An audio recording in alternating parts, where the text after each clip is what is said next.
right, welcome back to the Farm Kenya show. We are talking about reviving agricultural extension services in the country.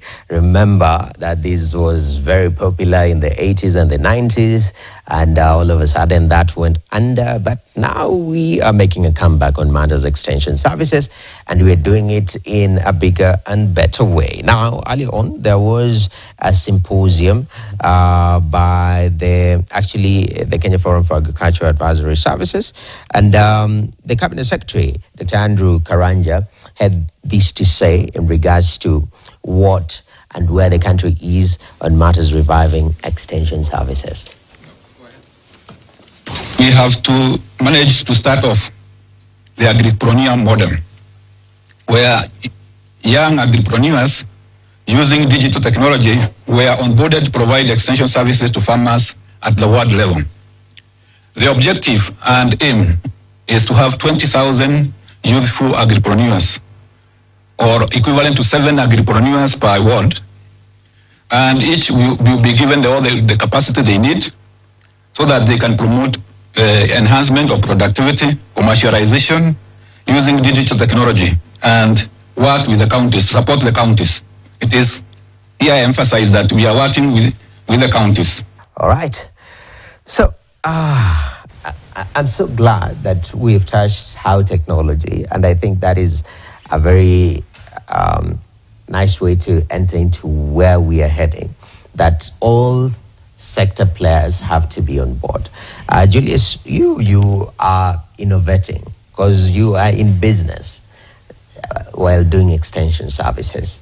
As we've seen from the history of extension services, it was majorly a public sector driven thing. But right now we have private sector players like you.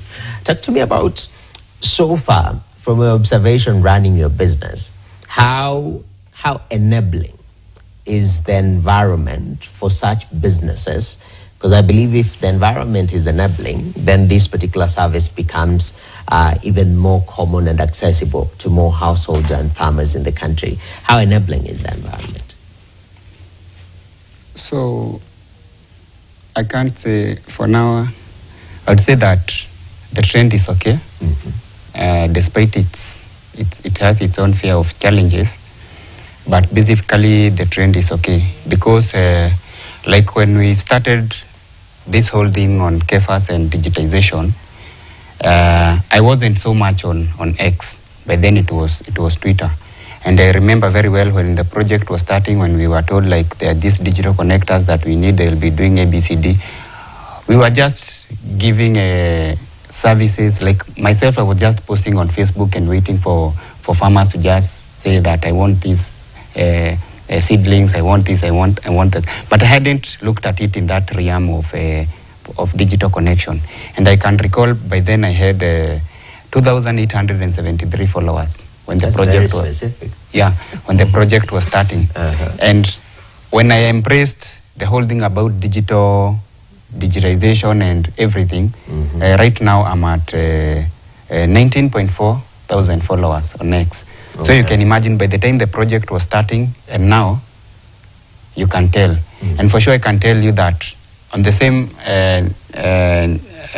level of statistics, I'll tell you that actually I haven't seen 80% of my clients with my own eyes. It's either I parcel the seedlings, for that case on product, or like now I'm in here. But I'm sure somebody will be picking seedlings. Maybe we had conversed like 3 days ago. So the person that he or she is going to meet, it's my nursery attendant. So you can imagine, I haven't seen the client, but the client will be seen by my nursery attendant. That tells you about the whole thing of digital connection. But again, you will need to be very strong in the social platforms and showcasing exactly what you are doing. Okay. So the trend is good, but it has its own fear of challenges. Okay. You really need to be out there. Like Mr. Mwangi has said, you really also need to package yourself. You see? So the trend, I can't say that the trend is it's bad. Okay. Yes. Mr. Mwangi, I mean, traditionally, before pre-devolution, agriculture was majorly a national government concern. And even the mention of the projects with the World Bank, that was very intentional to push supply-driven, extension services in the country, which became very popular. That seemed to have changed with devolution, and now we are operating as counties, and it seems quite a sizable amount, a chunk of agriculture has been devolved into the counties. Talk to me about this change. First of all, has it had an impact on matters extension services and operating within smaller frameworks, that is counties? Isn't that more targeted because it's easier to know the farmers in your counties and sort of find solutions for them on matters extension? Yeah, that is very interesting because when we gave ourselves a new constitution in 2010, some of the functions in agriculture were devolved, and the national government was left on 2 or 3 aspects. That is policy formulation and capacity building, where we also, or the county, the national government also offer guidelines to the devolved units. But all the other functions were devolved to the county. And as such, even the extension service providers are now part of the county. Okay. Well, it had some positives and negatives. Devolving agriculture, at some level, depending on the vision of the governor, we are at different levels. Okay. You may find there are some counties who are doing very well in agriculture, and they are funding agriculture. Others are not doing very well, and they are not funding agriculture. So in agriculture, I can be able to give an example where most of the people have been giving example is Kitui. No, not Kitui, Makueni. Makueni was doing very well because the extension officers had been well facilitated. They had motorbikes, they had laptops and everything, and they were able to offer these services. But you go to other counties, they did not put a lot of resources towards extension because some believed that extension is just farming, normal farming, and they say everybody can be able to farm. Yeah. But now they have realized, no, we need to put money in this. Okay. So it had a negative effect whereby if you look at the county government, they're looking at the bigger infrastructure as opposed to the software, because I would be able to see extension as a software, training, capacity building, and most of them would want to see very big infrastructure, roads and all that. That one was a very big challenge. But I think as we progress, this one is changing, and we have got some resources now which are put specifically towards agriculture extension. Okay. And you talked about the way we have the database of farmers. Last year, the government was able to be able to collect data on the farmers. And now we have the Kenya Information Management System, which has a database of about 6.5 million farmers, where now we can be able to have those farmers by name. And this is something we can be able to harness and use it so that we can be able to give very specific extension, because out of that, we even know what type of farming enterprises farmers have. So we are using technologies and moving towards the direction. But as the CS, Dr. Andrew Karaja said, the government is working on a framework to be able to share this information with the stakeholders. Because of the Data Protection Act, there must be a very targeted way so that we are able to respect the act, and then we share this information. I see that. Yeah. Julius, since you're the agripreneur, a lot of people ask themselves, if I go into agriculture, will I make money? And now we're talking about extension services. Is there money in extension services? Now, I don't want you to release the books and the cash flow of your business in that regard. But how much of a gap is there in the extension value chain that agripreneurs can come in and tap into? And not only in Murang'a, because Murang'a, they're just 7. Yeah, there's 7 at the moment. 7, so there's still room for more. And I can imagine all the counties. How big of a room is it? What are the opportunities to make money in the extension value chain? So I can't say whether money is there or not. But one thing is clear. Yes. That your competitiveness, it's what gives you leverage. So then agriculture is the only industry that we don't have a standard of consultancy. Okay. We don't have a standard. Like you'll come to know and you'll say that I charge 1,500. So how you package yourself, how you leverage yourself, what you give is what now you'll sell to that particular farmer. Oh. So I can say that huwezi lala njaa. But the thing is, you really need to work and package yourself, because you must, first of all, you must show value, you must show impact. It's also a very competitive field, and it's also a very emotional field. How so? Because one thing is that on terms of competitiveness, there are people who are out there who are maybe, I can say, better than I am, or they are perceived better than I am. That's one. Okay. Then maybe there are people who are out there who have established themselves. Maybe they established themselves earlier. Then there's another issue on age. Okay. Like if today, if I would come to you right now, I tell you I'm Julius, I'm an agripreneur, I have these years of experience, would you believe me that I'll run your 5 acres of Hass avocado? That's another challenge. So you see me, you perceive me as young, and I cannot run that enterprise. Yeah. You see? That's another challenge. Then in terms of, what was the other thing? It was in terms of a competition. There are people who have been in the industry, and there's also the trust. Yeah, it was on trust. Okay. The farmers' trust. You need to be out there. You need to showcase that you are doing it. Sometimes you really need to bend low to show that I've done to farm A, I can do it to farm B, I can now do it to your farm X. Wow, that's quite encouraging, and I love how you've been modest. I wouldn't say whether there is money or not. And speaking of money, I'd like us to go to commodity prices segment, and today we are looking at the prices of kales. Kuwa mkono ambao unalima ardhi, mlango wa mkulima, kuwa mshindi, kuwa na uhakika sasa, kuulea stakabali wa baadaye. Tufanye kazi pamoja na tukue pamoja, kuimarisha Kenya ni jukumu la Farm Kenya. Kuwa mkono ambao unalima ardhi, mlango wa mkulima, kuwa mshindi, kuwa na uhakika sasa, kuulea stakabali wa baadaye. Tufanye kazi pamoja na tukue pamoja, kuimarisha Kenya ni jukumu la Farm Kenya. Kuwa mkono ambao unalima ardhi, mlango wa mkulima, kuwa mshindi, kuwa na uhakika sasa, kuulea. So there goes the kale prices.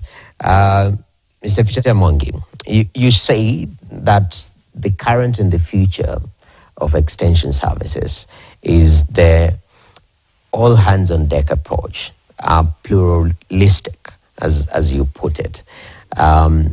Everyone has to be active. Talk to me about this approach. I don't know whether it's pluralism or pluralistic, but I know it's a tongue twister of a word. And what is this approach that you're saying that will shape extension services in this country moving forward? Okay, thank you very much. When we're looking at pluralistic extension, as the word says, is that pluralistic, we are bringing everybody on board. We are not leaving anybody behind, so long as you are an actor within this agricultural value chain. Here we are talking of academia. We have a lot of universities who are training on agriculture, and they are doing a lot of research in agriculture. We have a research institution like KALO, Kenya Agriculture Livestock Research Organization. We have many private entities who are doing that, and those ones have got very good technologies. So what we need to do is to work all of us together so that we can be able to remove those technologies, package them, and bring them to the farmers. So it means pluralistic, where you have your value proposition as an actor in the agricultural value chain, you'll be able to play it, but we need to work together. And that is why we had organized the National Symposium on 17th, whereby we had brought everybody on board.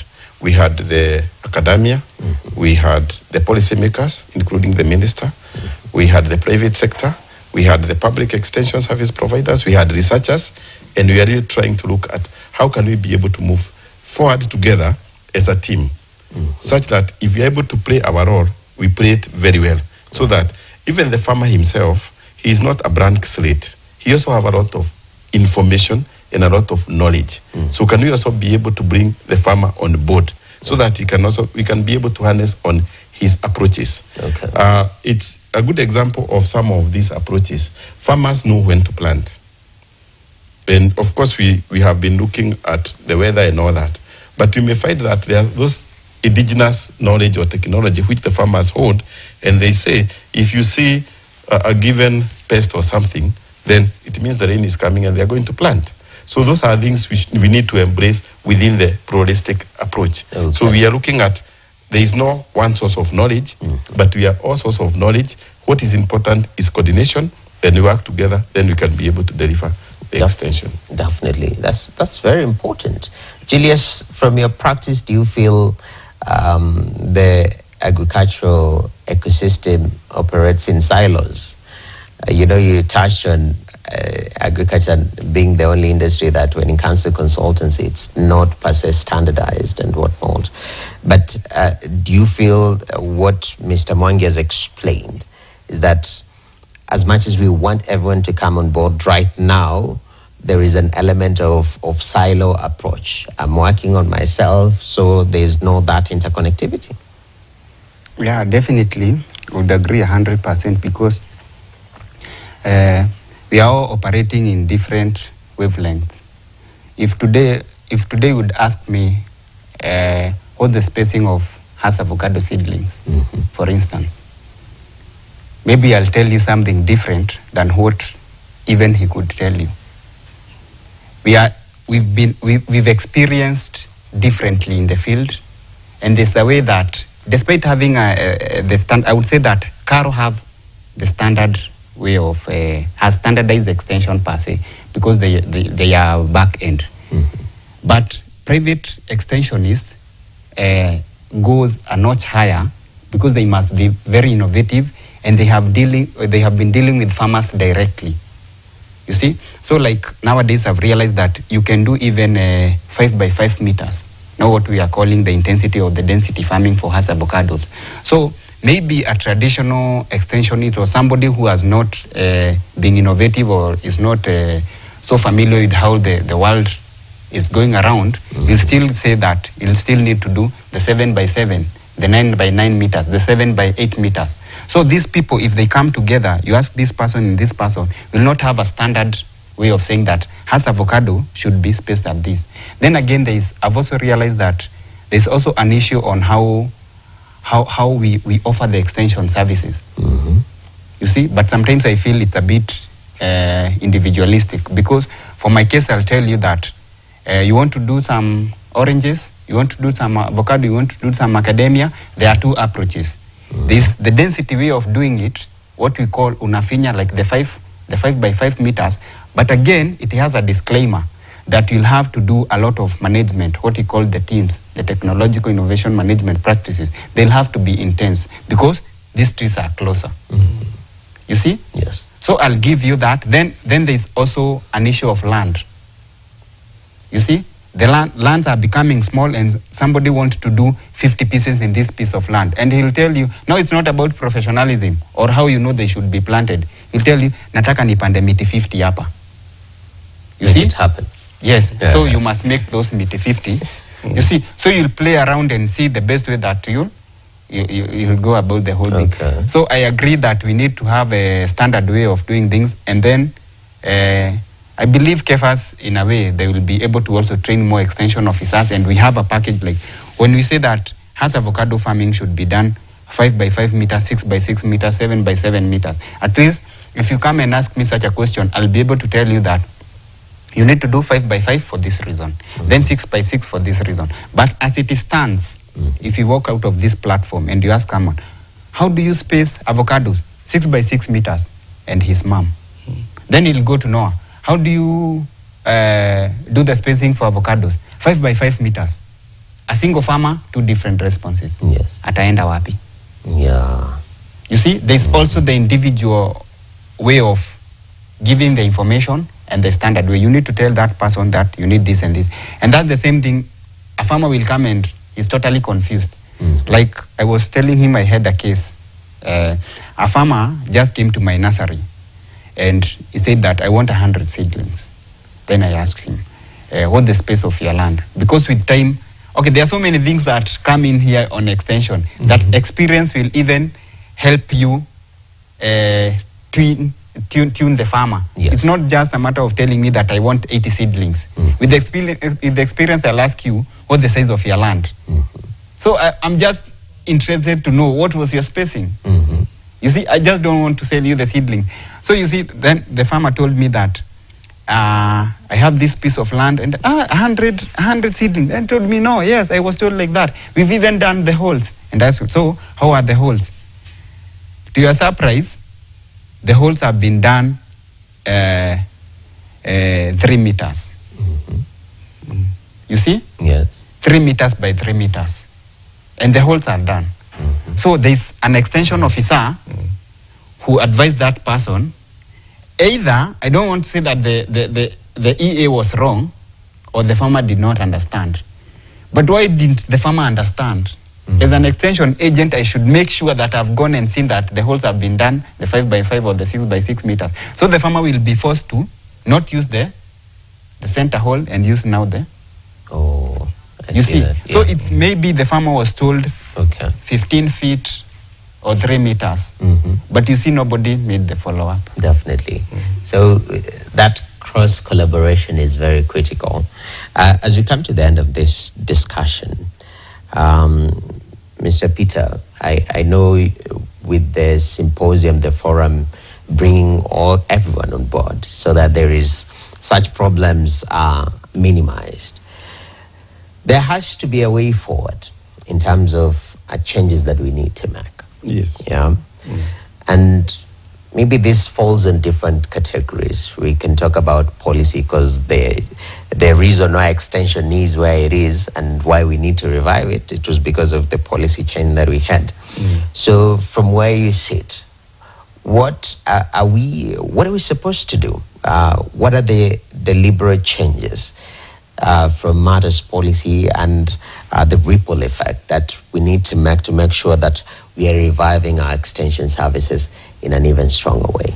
That is very interesting because, as you said, we have the issues of the policy. And if you look at the agriculture sector, we have been discussing a lot of things because there are so many policies which are driving the extension, or let's say the agriculture sector in general. And we didn't feel that these policies needs to be harmonized. Because we have policies in water, you go to irrigation, they have got different set of policies. You go to the counties, they have their own policies. You come to the national government, they have their own policies. There is the issue of taxations. So there is too much in terms of policy. And one of the key recommendations we have is that can we be able to all look at these policies, harmonize, and possibly have 1 or 2 policies which is really guiding this process. Number 2, like now we have the Kenya National Extension Policy, which 2022, which is really trying to promote the pluralistic approach, even at the county level. And this one needs to be really awakened. Actually, one of the questions is, at national level, we are really having these discussions. How can we be able to devolve them such that different actors within the county can also have a similar approach? And that we said we will be able to work around that.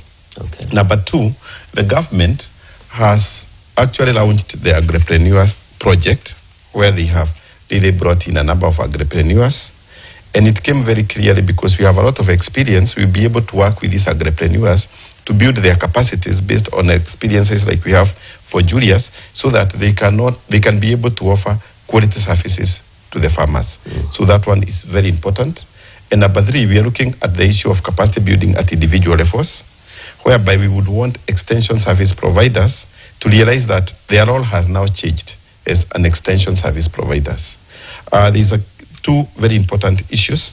One is nutrition. We are trying to see how we can also be able to integrate nutrition into agriculture extension and advisory services, whereby as an extension officer, you go with a package where you are talking of having quality nutrition so that you can have healthy workers at the farm level. And this one will be able to reduce a number of issues like those non-communicable diseases.